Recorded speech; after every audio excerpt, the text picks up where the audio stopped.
সুপ্রিয় দর্শক শ্রোতা, নমস্কার সবাইকে। আজ 24 নভেম্বর 2024 খ্রিস্টবর্ষ, রোজ রোববার। আজ খ্রিস্টরাজার পর্বদিন। খ্রিস্টরাজার এই মহান পর্বদিনে আপনাদের সকলকে জানাই আবারও প্রীতি ও শুভেচ্ছা।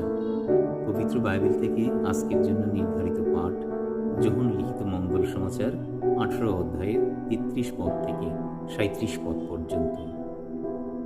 তখন পিলাত আবার শাসক ভবনে প্রবেশ করলেন।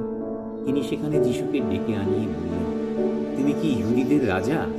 যিশু উত্তর দিলেন, এ কথা আপনি কি নিজ থেকেই বলছেন, না অন্যেরা আমার বিষয়ে আপনাকে বলেছে? পিলাত উত্তর দিলেন, আমি কি ইহুদি?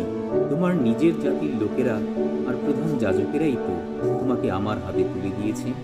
তুমি কি করেছ?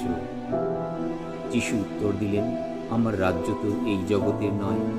আমার রাজ্য যদি এই জগতেরই হতো, তাহলে ইহুদি নেতাদের হাতে যাতে আমাকে তুলে না দেওয়া হয়, তার জন্যে আমার লোকজনেরা নিশ্চয়ই লড়াই করত। কিন্তু না, আমার রাজ্য এখানকার রাজ্য নয়। তাতে পিলাত তাকে বললেন, তাহলে তুমি রাজা? যিশু উত্তর দিলেন, আপনি নিজেই তো বলছেন আমি রাজা। সত্যের সপক্ষে যেন সাক্ষী দিতে পারি, এর জন্যেই আমি জন্মেছি, এর জন্যেই এই জগতে এসেছি। সত্যের মানুষ যারা, তারা প্রত্যেকেই আমার কথা শুনে। প্রভুর বাণী।